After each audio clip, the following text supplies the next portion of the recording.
Buenos días, amigos y amigas de Diálogos en Libertad. Hoy es un día bonito, es un día especial, de una manera particular en aquellos lugares de tradición marinera, porque es el Día de la Virgen del Carmen, día muy querido en muchos puntos de España, en donde los marineros y especialmente los pescadores honran a la Madre de los Mares por todo lo que supone ese trabajo y ese sacrificio y esa protección que la Madre de los Mares les proporciona. Así que desde Diálogos en Libertad vamos a felicitar a las Cármenes, Carminas, Carmelas en su día, y también a esos pescadores que de manera sacrificada llevan toda su faena y todo su trabajo para nuestro disfrute con los manjares que nos traen. Y mientras que celebramos este Día del Carmen y nos tomamos un cafecito de desayuno ahora que son las 9:02 de la mañana, vamos a hablar de un tema importante y con una persona importante. ¿Y cuál va a ser ese tema? Pues ese tema va a ser Europa, y hablar de una persona importante que ha tenido mucho que ver en el último casi cuarto de siglo en todo lo que se ha producido en Europa. Vamos a hablar de Europa desde que en 1986 España, con ilusión, con ganas de incorporarse a la realidad mundial, pues después de pasar una dictadura entró primero en la Comunidad Económica Europea, que después del Tratado de Maastricht se convirtió en la Unión Europea. Y en todo aquel proceso participaron personas de uno y otro signo político, con ilusión, con ganas de llevar a España al lugar que se merecía. Una de esas personas es Antonio López Istúriz, hasta hace poco secretario general del Partido Popular Europeo, y que hace aproximadamente unos 23 años, siendo un chico ya un poco joven, pero casi empezando con su madurez, se marchó desde su Madrid a Bruselas para pelear por todos esos objetivos y por todo aquel planteamiento ilusionante que había desde España para ocupar la Secretaría General del Partido Popular Europeo. Pues bien, hoy vamos a hablar con Antonio porque recientemente le han asignado otros papeles, otras funciones, pero conviene recordar sus 23 años de trabajo en la Unión Europea y en todo aquello que supone el desarrollo de la defensa de España y el desarrollo también de esa idea de la Europa de las naciones, de la Europa de los pueblos, en la cual Europa pretende ser tener un papel importante dentro de lo que es este mundo occidental. Buenos días, Antonio, ¿qué tal estás? Muy buenos días, pues muy bien, aquí en Bruselas. Uh-huh. Y decía que hace 23 años que empezaste tu trayectoria en Bruselas, marchándote de Madrid, un poco más jovencito de lo que eres ahora. ¿Y cómo te encontraste en Bruselas y cuáles fueron tus papeles iniciales en el Partido Popular Europeo? No, yo empecé en el año 97 de asistente del jefe de la delegación aquí en el Parlamento Europeo del PP en aquella época, Gerardo Galeote. Necesitaban a alguien con criterio político de Génova que viniese del partido y, bueno, para también apoyar aquí, ¿no?, la labor que se estaba haciendo, ¿no? En aquel momento existía bastante desconexión entre lo que era el grupo parlamentario, entre la delegación del PP y tal, y el partido en sí. Y bueno, había esa teoría de acercar un poco más, ¿no? Y parte de ello fui yo. El primer día que llegué aquí, me acuerdo era de noche, venía con el que ahora es presidente de la Junta de Andalucía, Juanma Moreno, en aquel momento presidente de Nuevas Generaciones. Por cierto, ha tomado hoy, hay que decir a nuestros televidentes que el programa se graba el jueves 14, día en el que Juan Manuel Moreno hoy ha abierto la nueva legislatura con mayoría absoluta en el Parlamento de Andalucía, nombrando ya al que va a ser presidente de la Junta, al presidente del Parlamento de Andaluz, con lo cual empieza su trayectoria con la mayoría absoluta. Fíjate qué casualidad, ¿no? Pues con él llegué, veníamos casualmente, él venía como presidente de Nuevas Generaciones Nacional a hacer un acto aquí en Bruselas y yo venía a ocupar mi plaza, ¿no?, mi sitio como asistente, ¿no?, del jefe de la delegación. Y me acuerdo que llegamos aquí de noche al Parlamento Europeo y me acuerdo, en un despacho parecido a este, estábamos los dos asomados por la ventana y mirando y diciendo, ¡jo, qué grande es todo esto! Ese fue mi aterrizaje, ¿no? En Bruselas. No era yo un experto en materia europea. Tampoco, bueno, hablaba idiomas, me había dedicado al tema internacional, en nuevas generaciones y tal, ayudaba en el partido, a la Secretaría Internacional, pero bueno, realmente no era yo un europeísta de primera hora, no pensé que la política me llamaría por ahí, ¿no? Y acababa de terminar mi servicio militar y bueno, y tuve esta llamada y fui para allá. Y en fin, y así empecé. Estuve 2 años de asistente de Gerardo Galeote y posteriormente el presidente José María Aznar, que es muy largo de explicar, pero bueno, estuvo bien. No, pero es importante y bonito que se sepa porque tú eres de las personas importantes en el seno de la Unión Europea, no solo desde el punto de vista español, sino desde el punto de vista de la propia Unión Europea, pero no eres una persona muy conocida porque te prodigas poco en los medios. Entonces sí es bonito que se sepa tu trayectoria, ¿no? En determinados medios es muy saludable no prodigarse mucho hoy en día. en este me prodigo. No, porque sobre todo no. Lo que pasa es que la política europea durante muchos años no fue, digamos, seguida con interés por el panorama mediático político español. Es a raíz de la crisis del año 2009, cuando vienen los problemas económicos, cuando todo el mundo empieza a ver la realidad de lo que algunos ya vimos hace años anteriormente. Por eso yo aposté por el tema europeo, porque yo sabía que las decisiones se tomaban en Bruselas. Lo que pasa es que hizo falta una crisis para que los ciudadanos españoles y los políticos españoles lo viesen clarísimo. ¿No? Y hoy en día, pues la discusión y lo que diga Bruselas, pues tiene una afectación, como ha pasado no sé si ha sido hoy o ayer, que la Comisión Europea ha dado un dictamen, un aviso sobre el tema de la negociación del Consejo General del Poder Judicial y, en fin, y también un toque de atención al gobierno. Si te parece, de estos temas vamos a hablar un poco más adelante, pero quiero centrarme fundamentalmente en ti. En estos 23 años, ¿qué cosas buenas has visto y qué cosas malas has visto de la Comunidad Económica Europea primero y de la Unión Europea después? ¿Hasta qué punto quizás el desconocimiento de la realidad de la Unión Europea ha dado lugar a desafección, por lo menos en parte de la sociedad española, y a ese desconocimiento de lo que ahí sucede y de la importancia que tiene lo que ahí sucede para nuestro día a día? Vamos a ver, la Unión Europea no entra por vía intravenosa. Hay que acercarse a ella. Y conforme vayan sucediéndose crisis, llámese COVID, de salud, llámese económica, llámese de defensa, los ciudadanos, desgraciadamente, es la única manera que entran en contacto con la realidad, de que Europa en estos momentos es lo único que nos salva de nosotros mismos. ¿Y con qué esperanza mira muchos ciudadanos españoles que sea Europa la que nos saque de los problemas de ciertos gobiernos socialistas que nos han metido en nuestro país? Pues lógicamente, vuelvo a insistir, es un referente que antaño no se hacía ni caso. Desafección, yo creo que poca ahora, porque como ahora están llegando los fondos europeos, aquí desafección ninguna. El problema es cuando todo va bien, que la gente se olvida y se vuelven muy críticos y se les olvida la importancia de este asunto. Luego, cuando viene la etapa de crisis, de repente a todo el mundo le entra una palabra maravillosa que se llama solidaridad. Y quieren la solidaridad europea. ¿Vale? Pues esta es la realidad de las cosas. Aquí, como dijo Jean Monnet en el inicio de esta Unión Europea hace muchas décadas, esta unión se construirá a base de crisis. ¿Y qué razón tenía? En fin, desgraciadamente, y sobre todo en el mundo de hoy en día, donde la información está basada en titulares negativos, en informaciones negativas, tal, y bueno, pues ahí es cuando desgraciadamente la gente entiende y escucha y razona sobre la prioridad que tiene un buen liderazgo en los asuntos europeos, cosa de la que España, desde la etapa de Felipe González y José María Aznar, desde luego adolece absolutamente a nivel internacional y europeo.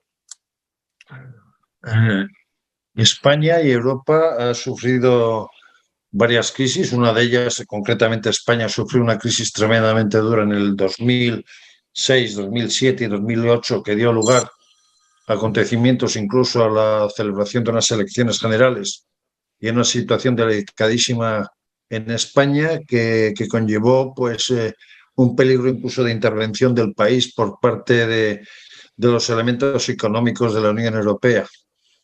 Desde entonces hasta aquí se han producido distintos acontecimientos. Perdón, en peligro de lo intervencionismo europeo, no. Lo que pasa es que necesitábamos dinero para salvar la economía española por de los desastres. A eso me refiero, gobierno de Zapatero. A eso me refería, ¿eh? Pero es que cuidado, es que los detalles son importantes porque si no luego la gente sufre esa desafección. Es decir, aquí vinieron a salvarnos los europeos y el dinero de los alemanes, de los daneses y de los italianos, porque teníamos un gobierno de incapaces y que nos metieron en este lío y, en fin, todos recordamos la etapa Zapatero, los que tengan memoria. Bueno, pues esto es lo que hay y tuvimos que, al final, no hubo tal intervención gracias a la labor del gobierno de Mariano Rajoy, que tuvo que tomar decisiones muy desagradables, y vuelve a repetirse la misma historia. Ya le pasó a Aznar y le pasará a Alberto Núñez Feijóo, desgraciadamente, que después de etapas de gastarse todo el dinero que había acumulado de pensiones, de nuestro futuro, de nuestros hijos y nuestros nietos, y endeudar este país hasta las cejas, para curar, por ejemplo, la salud sexual de los namibios, inversiones varias que ha hecho estos gobiernos socialistas, pues claro, lógicamente, pues oiga, nos toca a nosotros la parte desagradable, de ser aquí los que limpiemos la casita para luego volvernos aburridos y que voten a opciones más ilusionantes, que es esa palabreja horrible que tanto oigo hablar. Y de entonces aquí pues hemos tenido unos años de bonanza, después entró a gobernar Pedro Sánchez con partidos comunistas, independentistas y demás. Hemos sufrido la crisis del COVID, que esa sí que ha sido una crisis brutal en la cual Europa ha tenido un papel importante, decisivo, tanto en el aspecto sanitario como en el aspecto económico. Y ahora de nuevo parece que se vislumbra otra crisis, además de haber salido o de estar saliendo de la crisis del COVID, una crisis económica potente, debido sobre todo al problema que se ha generado en Ucrania, a la guerra entre Ucrania y la Unión Soviética por la invasión rusa. Y de nuevo, pues la gente está empezando a mirar en Europa. ¿Qué les podemos decir a la gente? La invasión rusa, es que hay que tener cuidado con las palabras. No se trata de una guerra, se trata de una invasión de un territorio soberano por parte de Rusia. Es decir, y ha tenido, lógicamente, pues claro, está teniendo unas consecuencias terribles. Una de ellas, la falta de previsión en materia energética de esta Unión Europea, de todos los países miembros. Y le toca a la Unión Europea poner orden en el panorama energético de Europa, pero que aquí hay una confusión siempre que nuestros oyentes tienen que entender. Se habla de Europa y parece que estamos hablando de la Unión Europea. No, los países siguen mandando y siguen haciendo lo que quieren, ¿vale? Entonces, en materia energética no había ninguna coordinación. Los franceses bloqueaban las conexiones energéticas con España, cada uno hacía. Alemania, mientras tanto, se montaba un monopolio gasístico que venía de Rusia, cede la energía nuclear en favor del gas y ahora de repente se encuentran prisioneros atrapados por el régimen de Putin y vamos este invierno a sufrir las consecuencias de ello. ¿Dónde está Angela Merkel? Escondida debajo de las piedras, porque, claro, fue ella la que renunció a la energía nuclear y quiso transformar a Alemania en el monopolio de la distribución gasística rusa en Europa. Pues aquí tiene usted, nos han cortado el grifo, les van a cortar el grifo y vamos a ver cómo afrontamos este invierno. Bueno, hablando los Estados miembros nos meten en estos líos y luego es la Unión Europea la que tiene que entrar a arreglarlo todo con silencio informativo y al final, cuando todo está arreglado, aquí nadie dice nada. Bueno, pues en fin, yo ya he visto mucho, tengo una sensación de déjà vu, ¿no?, con estas historias, ¿no?, porque siempre al final pasa lo mismo. Hablando de Angela Merkel, hoy estoy en Andalucía, he comido con unos amigos alemanes de que nos hemos reencontrado después de mucho tiempo, que no nos hemos visto por causa de la pandemia y demás, y me decían que muchos de los problemas que se están produciendo en Alemania, muchos de los problemas que se han producido desde distintos aspectos se deben un poco quizás a actuaciones un poco acomplejadas de Angela Merkel, y quizás por su demasiada visión de tener países satélite de Alemania y preocuparse solo de eso y no preocuparse en sí mismo de toda Unión Europea. ¿Estás de acuerdo o no? Bueno, en cierta parte sí, en cierta parte sí. Es decir, porque yo en el Partido Popular Europeo venía comentándolo en muchas ocasiones y bueno, pues en fin, tuve mis problemas por ello. Pero efectivamente, al final, Alemania tira lo suyo. Igual que Italia tira lo suyo, fíjate que habidas han estado en quedarse con el gas argelino cuando el gobierno nuestro español se dedica a tirarse la manta a la cabeza y liarse en un conflicto internacional con Argelia, ¿no? En fin, y los italianos ahí recogiendo rápidamente el gas de Argelia, ¿no? Pues en el caso de Angela Merkel, pues bueno, ella tiraba por los intereses de Alemania, quería que Alemania, en connivencia con Putin, fuese, vuelvo a insistir, el gran hub energético, todo el gas ruso tenía que pasar por Alemania, y estaban en esta operación y bueno, les ha salido rana, porque claro, cuando haces operaciones con un señor como Putin, pues al final te pasa lo que te pasa. Y luego pues también ha habido ampliaciones, pues un poco de esta Unión Europea, poco entendibles, de países que todavía estaban recién llegados a una economía libre de mercado, tantos problemas que se pusieron a España y a Portugal y a otros países para la Unión Europea y luego aquí entran 10 Quizás es países de por el Europa hecho del de que Este. Alemania busca un mercado para dar salida a sus productos desde un aspecto egoísta y no se ha preocupado de que la realidad de esos países del este de Europa, satélites de alguna forma antiguos de la Unión Soviética, todavía no están preparados para entrar y formar parte de manera dinámica dentro de lo que es la Unión Europea. Efectivamente, luego ya nos llaman aquí a escándalo lo que pasa en Hungría, lo que pasa en Polonia, lo que pasa no sé dónde. Es decir, pues oiga, porque son países que todavía les quedaban algunas generaciones para cambiar de un sistema soviético como el que vivieron dentro del Pacto de Varsovia durante casi 70 años. Pues claro, cambiar todo eso pues lleva un tiempo y a lo mejor pues todavía había que haber esperado un poquito más. Por cierto, el que lo dijo fue José María Aznar durante su presidencia. Y fue acusado de antieuropeo, en fin, Ya me que, acuerdo en la ya que has cumbre de nombrado la Niza. bicha, ya que has nombrado la bicha, aunque yo creo que José María Aznar tuvo una visión de futuro tremenda, quizás uno de los errores o problemas que tuvo Europa en su momento fue no llevar a cabo ese eje España, Reino Unido, Italia y Portugal de alguna forma en contraposición al eje de Francia y Alemania, que de alguna manera eran países, Francia en una cierta crisis de identidad institucional y Alemania pues con la Merkel con mirada hacia el este de Europa, ¿no? Quizás ese fue un problema de alguna manera, ¿no? Sí, sin duda, sin duda. En fin, pues José María Aznar lo intentó.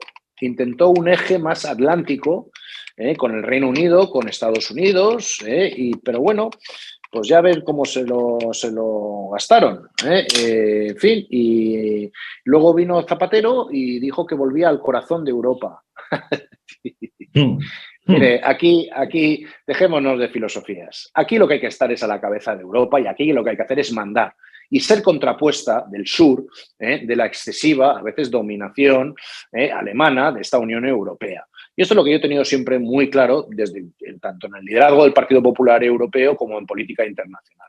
Alemania es un país tremendamente necesario, serio e impulsor de esta Unión Europea. Pero desde luego no tiene por qué ser el que tome todas las decisiones. La Unión Europea son 27 Estados miembros. Y yo he llevado, por ejemplo, durante 20 años como secretario general del Partido Popular Europeo, muy claro que la opinión de los malteses cuenta como la de los franceses, la de los italianos, la de los eslovenos, griegos y españoles y quien sea.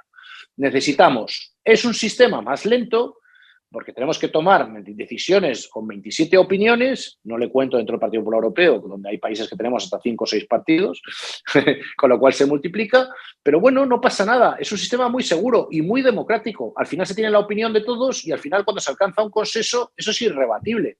Cuanto más mejor. Y al final ese tipo de cosas, cuanto más gente hay, pues al final genera una seguridad enorme sobre la decisión tomada. Bueno, ¿es un proceso lento? Sí, pero bueno, tampoco pasa nada. Yo prefiero las garantías jurídicas de un sistema democrático, de Estado de Derecho, y no la tentación totalitarista que está teniendo mucha gente dentro de la burbuja europea que viven en su estado del bienestar, viviendo de lujo, mucha gente, no todos, porque tampoco el sistema es perfecto, pero mientras tanto quejándose y diciendo que a lo mejor sería mejor que opinase una sola persona. Oiga, si su futuro quiere que lo dicte el Partido Comunista de China o el régimen de Putin, pues mire, yo no.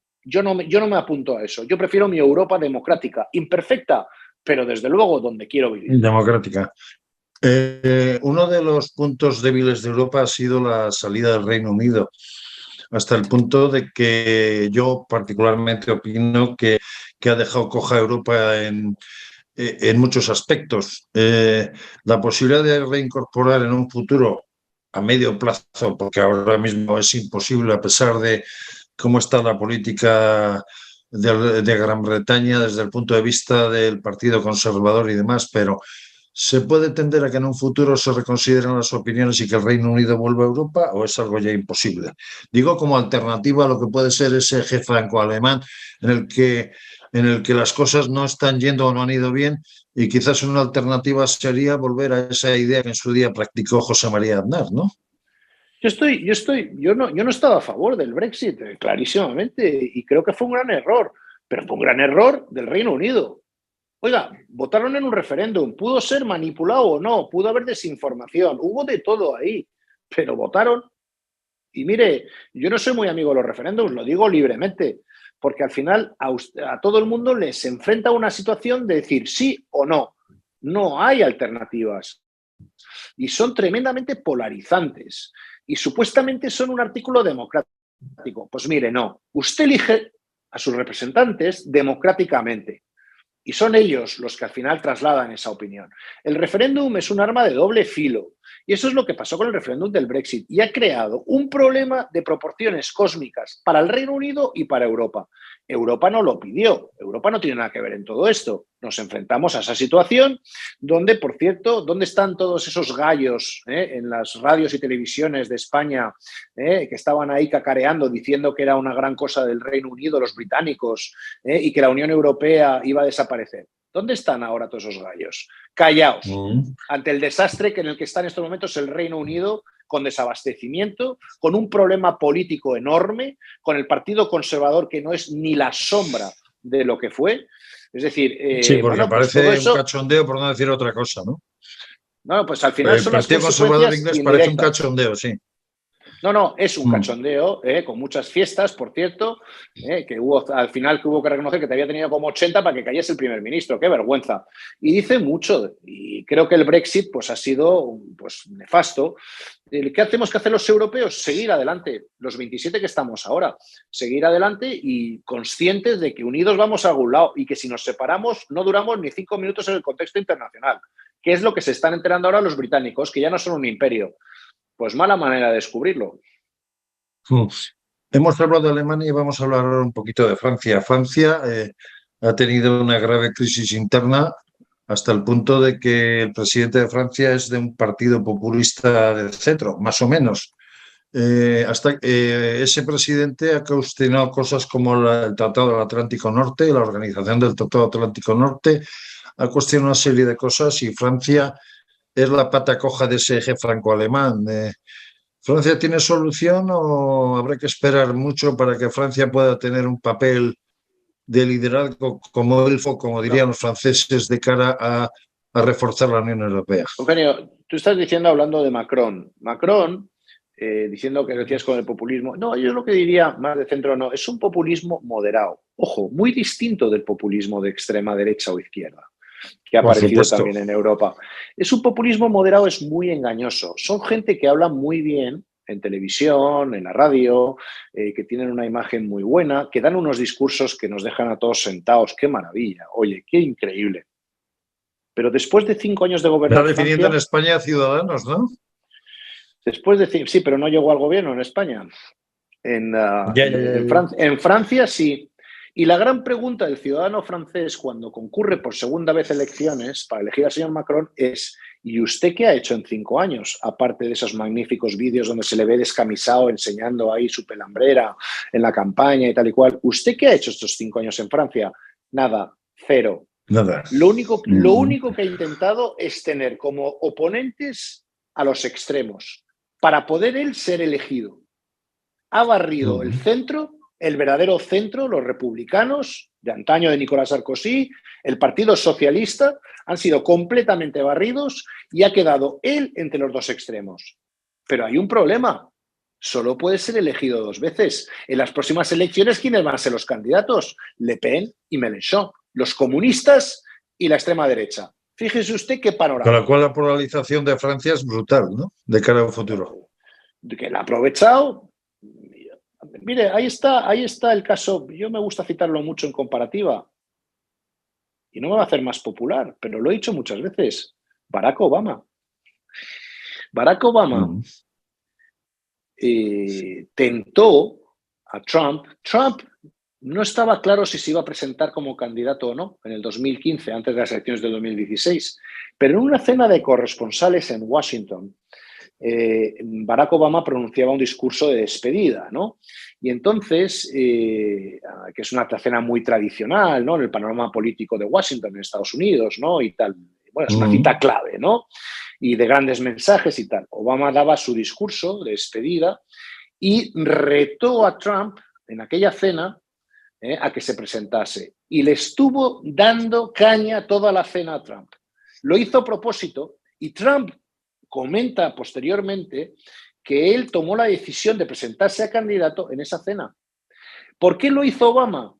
Porque vio claramente que él pensaba que un candidato como Trump no aguantaría ante Hillary Clinton. Pues muy bien, ahí lo tienes. Se equivocó. 4 años presidente de Estados Unidos. Pues muchas gracias, señor Obama. Usted vino, recuerdo, señor Obama, con su premio Nobel, dado nada más a ejercer la presidencia de Estados Unidos, iba a solucionar todos los problemas del mundo. Iba a acabar con las guerras, con la base de Guantánamo, con las desigualdades sociales. Al final de su mandato, ¿cuál es el resultado de todo ello? Y este es el problema de estos populismos moderados, que la falta de resultados genera que al final los votantes tiren al extremo. Este es el problema, este es el quid de la cuestión. Es un juego muy peligroso. Y vayamos a casa. Hemos tenido a Pedro Sánchez en una moción de censura muy traicionera por parte de ciertos partidos políticos independentistas, nacionalistas y demás. Lleva 4 años en el poder y eso ha hecho que España, si no éramos mucho antes en Europa, desde determinados aspectos de unos años aquí, todavía seamos menos, que una persecución del presidente de Estados Unidos de 26 segundos sea casi una cumbre de estadistas y que una reunión de la Organización del Tratado del Atlántico Norte, aunque haya sido buena desde el punto de vista organizativo, pues no haya cuajado desde el punto de vista de resultados en España. ¿Hasta qué punto Pedro Sánchez ha dañado la imagen de España en Europa? Ayer tuve la oportunidad, ¿no? Interpelé al secretario general de la OTAN, Jens Stoltenberg, en el Parlamento Europeo, ¿no? Yo fui el ponente del informe de la OTAN, de las relaciones entre la Unión Europea y la OTAN el año pasado, ¿no? Y ayer estuve hablando y tuve la oportunidad, primero de hablar con él y luego de preguntarle en sesión de la Comisión de Asuntos Exteriores, y empecé con lo siguiente. Le dije, señor Stoltenberg, primero, enhorabuena por la organización de la cumbre en Madrid, a usted, tengo que decir, y a toda la organización de la OTAN, al Ayuntamiento de Madrid, a la Comunidad de Madrid también. Yo creo que Madrid y España han quedado muy bien paradas en este asunto. Y también se lo agradezco a la mitad del gobierno. Stoltenberg me miró y dijo, ¿mitad del gobierno? Digo, sí, porque la otra mitad del gobierno estaba manifestándose contra la OTAN y montando una cumbre alternativa a la de la OTAN. Este es el panorama político de España. Y claro, le tuve que decir, no quiero ahondar en estas cuestiones exóticas de la política española, no quiero abrumarle con este tipo de datos, ¿no?, sobre la política española. Esta es la imagen. Stoltenberg no es tonto y, por supuesto, tenía esa información. No lo va a decir en público, pero todos lo saben. La imagen en estos momentos exterior de España, con este tipo de cuestiones, y cómo ha sido en el pasado, con tantas tonterías que se han hecho. Ahí está el asunto entre Marruecos y Argelia. Señor Sánchez, usted todavía no ha explicado a los españoles. El pensamiento. Mi próxima pregunta iba a ser, en cuanto a qué está pasando con el tema de España, Marruecos, Argelia, toda esta crisis innecesaria, ese cambio de postura, sin que se haya enterado prácticamente el Parlamento y con el rechazo del Parlamento, pero que va por narices. Usted, que es medio navarro, y yo también diríamos otra cosa, pero qué ha pasado con todo eso? ¿Por qué? Pues no lo sé. Ni tampoco lo saben ni los ministros, ni los secretarios de Estado, ni los diplomáticos españoles. No lo sabe nadie, más que Sánchez.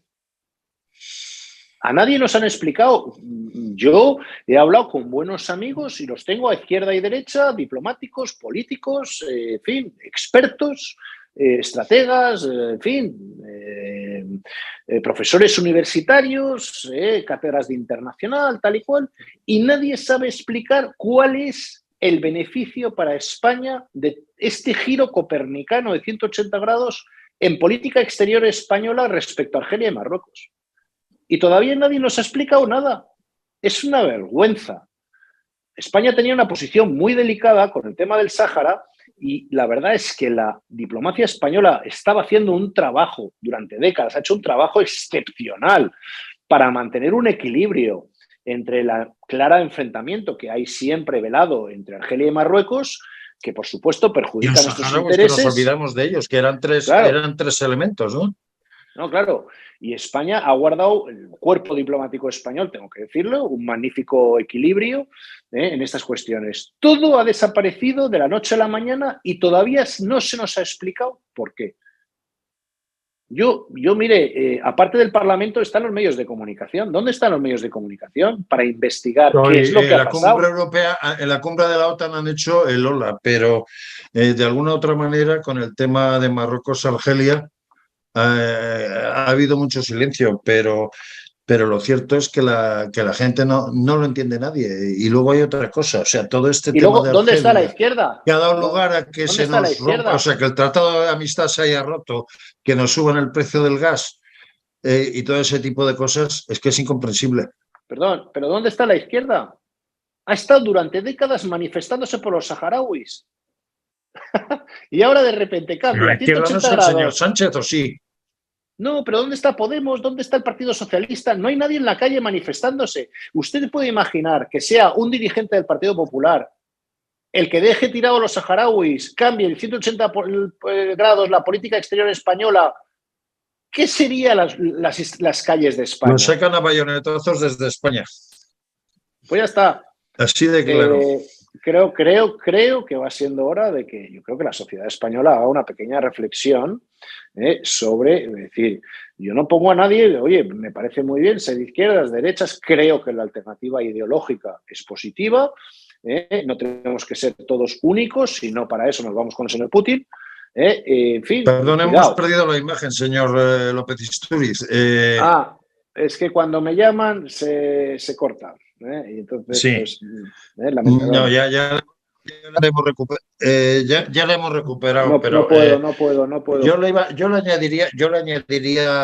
añadiría otra cosa. Vamos a ver, de alguna manera, independientemente del tema de Marruecos y demás, si no estoy equivocado, hoy se ha dicho en Europa que se inicia o se va a iniciar una investigación sobre los muertos sucedidos en el último asalto de la valla de Melilla.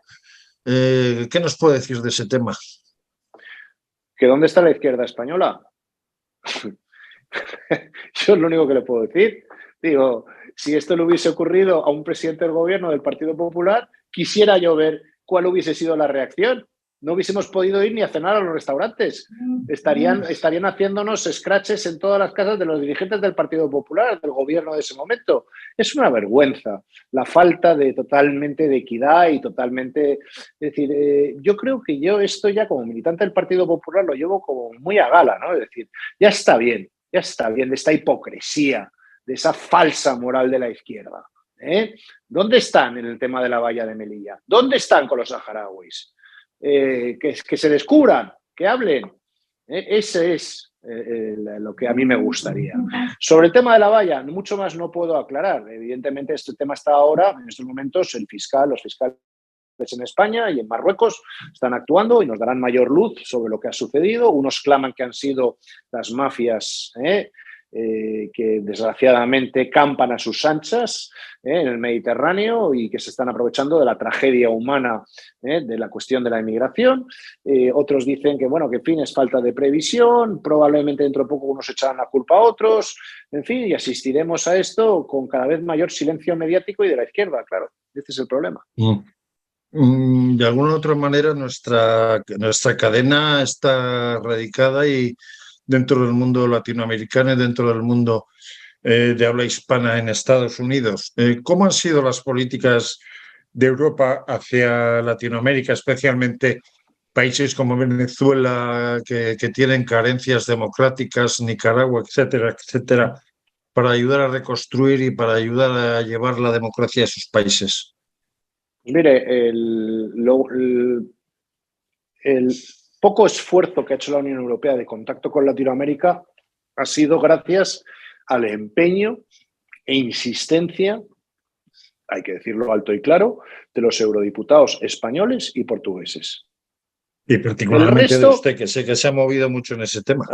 Pero bueno, no, esto es labor de muchos. Hay que decirlo también, incluso socialistas, populares, tal, en general, durante décadas, desde la adhesión de España a la Unión Europea, es producto del trabajo de todos el que la Unión Europea somos los que estamos dando siempre la matraca, para fondos, para ayuda, en fin, para todo. Otra cosa es que ahora mismo Latinoamérica, salvo creo 3 países, está en manos del populismo de extrema izquierda bolivarista. Creo que es Uruguay, Ecuador, si no recuerdo mal, y no me acuerdo cuál es el otro país, pero solo queda uno más, que no está en manos del populismo. Está Chile, ha caído, imagínese. Claro. Todo obra del Grupo de Puebla, del Foro de San Paulo, y todos esos conciliábulos, donde está Zapatero ahí de gran rey, fíjese usted, nuestro gran embajador en Latinoamérica, el señor Zapatero, destrozó la economía española. ¿Y se puede hacer más de lo que se está haciendo o tienen que tener protagonismo los propios latinos a la hora de intentar combatir esa lacra que tienen con el populismo comunista o el comunismo populista? Mire, yo siempre cuando hablo con ellos digo, no entiendo nada. Aquí estoy sentado yo en Bruselas con finlandeses, con eslovenos, con los de la minoría húngara en Rumanía, en fin, con todo tipo de especies europeas, aquí sentado tomando decisiones en todos nuestros idiomas, en nuestras culturas, y allí, perdón, yo soy muy naif, no entiendo nada, que hablan la misma lengua, que tienen aproximadamente la misma cultura, el mismo fenómeno religioso, en fin, tal, no sé qué, tienen un montón de cosas en común, aparte de una herencia, tal, como quieran denominarlo. Oiga, ¿son incapaces ustedes de hacer algo medianamente parecido? No digo una unión latinoamericana, pero por lo menos una unión de intereses comercial. Es decir, qué pena que eso no suceda.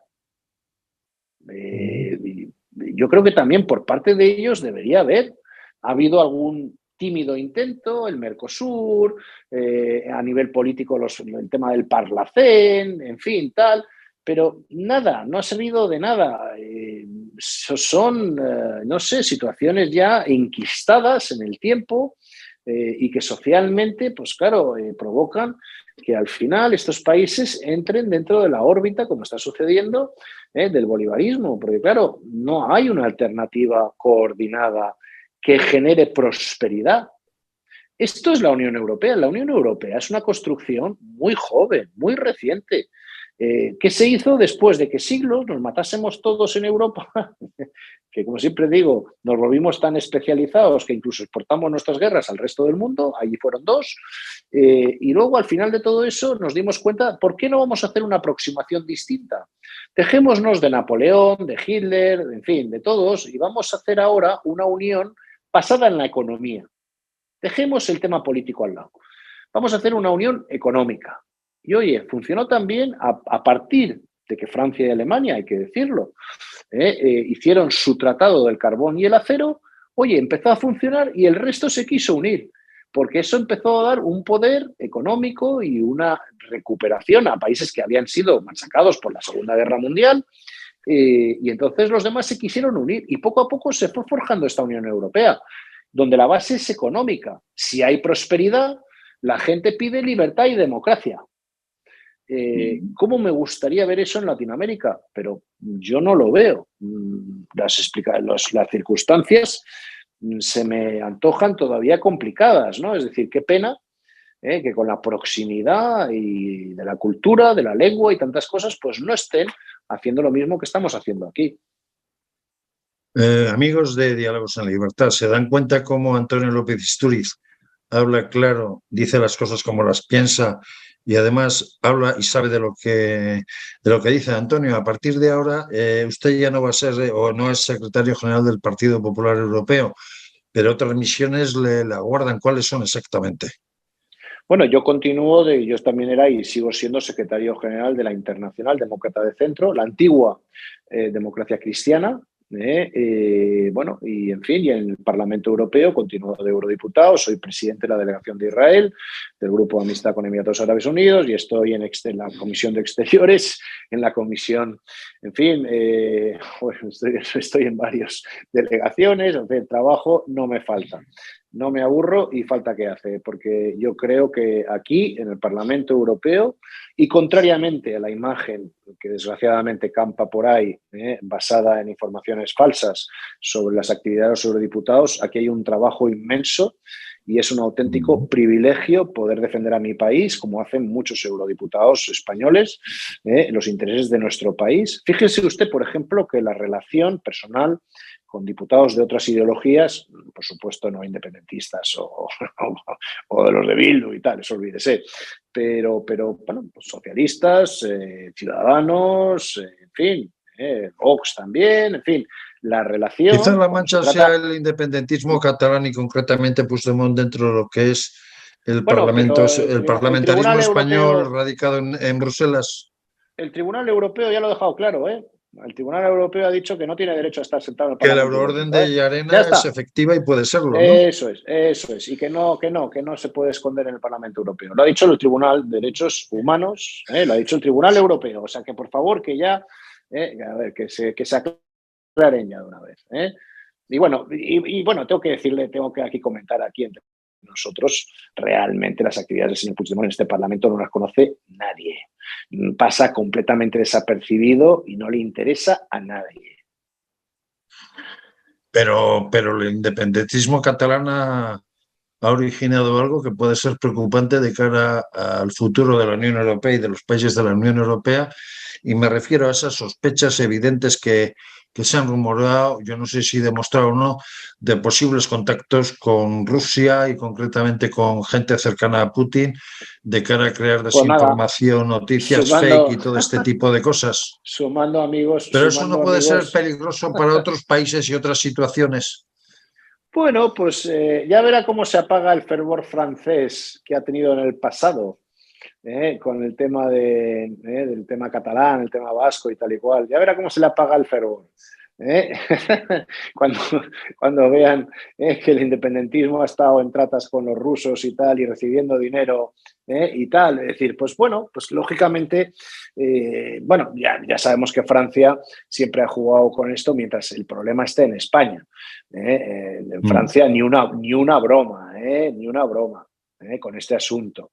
¿De acuerdo? Pues bueno, y esto se mantendrá, no va a cambiar. Y en la Unión Europea no hay hueco para los independentismos. Cada vez, políticamente, el Parlamento Europeo pues puede tener cierta, pues, a veces, resonancia, porque aquí están haciendo el show y tal, pero más que nada de cara a la prensa española, porque ya le digo que al resto le importa poco la cuestión del señor Puigdemont. Cuando vino aquí hubo cierta, tal vez, interés los primeros días y no se ha vuelto a saber nada más. En fin, yo creo que ni siquiera en Cataluña están pendientes ya de las andanzas del señor Puigdemont aquí. Yo cada vez veo que en Cataluña hay menos información al respecto. En fin, y ya le digo porque el sistema europeo es totalmente opaco y refractario. El sistema europeo es tremendamente defensor de la diversidad europea, de las culturas, de las lenguas, defensor de eso. Ahora, de independencias y desmembramientos de los Estados miembros no es consonante con los principios europeos. ¿Cuál sería su deseo de cara al futuro ahora que ahora que usted deja de ser secretario general del Partido Popular Europeo, vamos a decirlo en la próxima generación, en el próximo lustro, ¿cuál sería su deseo con respecto a la mejora de Europa o qué es lo que desearía para Europa en los próximos tiempos?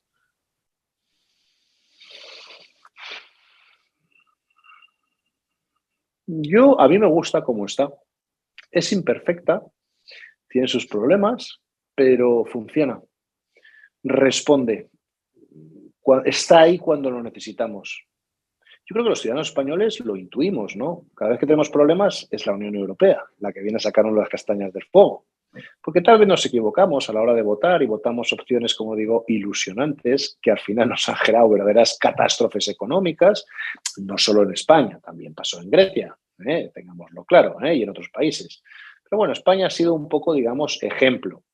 Porque mira en Portugal, tienen un primer ministro socialista, Costa, pero bueno, la economía y todo, pues oye, ha tenido más suerte, ¿no? Porque bueno, Costa tampoco, vamos a decirlo entre nosotros, socialista tiene poco, es más bien liberal, socialista, como quiera denominarse. Lo que pasa es que nosotros tenemos un gobierno de un señor iluminado que está acompañado pues en fin, de la extrema izquierda y de los independentistas y tal. Y esta es la diferencia. Por eso estamos sufriendo el tercer gobierno catastrófico en materia económica y social que sufre este país. A ver si la próxima vez ya rompemos ese círculo Sabemos vicioso. lo que votamos, ¿no? Creo que va siendo hora. Creo que va siendo hora. Vuelvo a insistir. Yo creo en las alternancias políticas, yo creo en la variedad política. No hay ningún problema, pero por favor, señoras y señores, seamos serios ya de una vez, dejemos de apoyar opciones de gente que sabemos que en la gestión del dinero, como decía aquella ministra, no sé si se acordarán, el dinero es de todos y tal, no sé qué chorrada. La Chiqui Montero, madre mía, y la Carmen Calvo. Eso, Y pues como desde última luego pregunta le diría, está claro que suyo no es, señora Montero, vamos. Como última pregunta le diría, ¿usted cree que España, quizás la nación más vieja de Europa y una de las más importantes por historia y tradición, recuperará el prestigio que debe tener y recuperará el papel que debe tener después de Pedro Sánchez? Si Con hay la voluntad para ello, desconfianza, los si hay giros que han voluntad para generado ello, Zapatero y Sánchez van a ser un dislate para que España sea lo que debe ser en la Unión Europea. vamos a ver, ahora en estos momentos estamos en una situación que yo no creo que no podemos alcanzar ya más fondo. No contamos para nada, no importa la opinión de España, ni los foros europeos ni internacionales. Lo digo con desgarro de mi corazón. Puedo buscar la alternativa lógica, en mi caso, para el Partido Popular, el Gobierno de España y tal y cual. Pero en política internacional me desgarra el corazón que en estos momentos España no cuente para nada.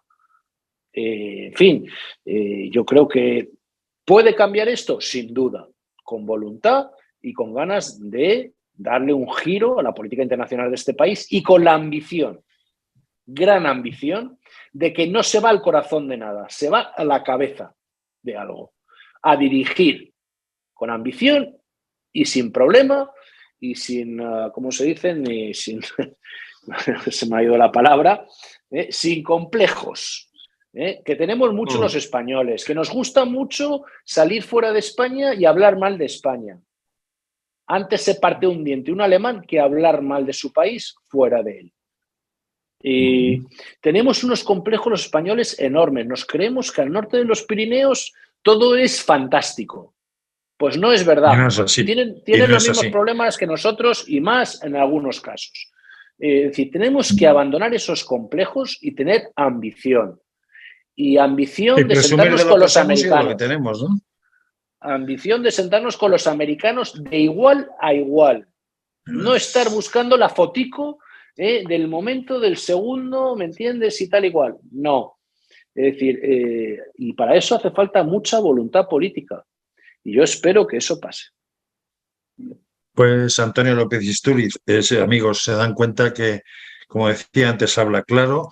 Es una persona que ha contribuido muchísimo con su servicio en los 23 años al desarrollo de España y al desarrollo también de la Unión Europea a través de su cargo de secretario general del Partido Popular Europeo. Solo decirle que Diálogos en Libertad siempre tendrá las puertas abiertas. Además tiene un pequeño enchufe porque como tiene origen navarro y el que habla con ustedes también, pues siempre tendrá tendrá esa puerta abierta. Y por cierto, Antonio, hoy es el día del pobre de mí de los Sanfermines. Ya Eso estaremos es. contando para que el año que viene vuelvan. Pero Bueno, lo que yo cuento es que desear volver a hablar con usted en una charla tan agradable, amena y sobre todo hablando claro que es lo que se agradece hoy día. Muchas gracias por todo. Esto ha sido Diálogos en Libertad y hasta siempre, Antonio. Y ustedes, amigos televidentes, hasta la semana que viene. muchísimas gracias.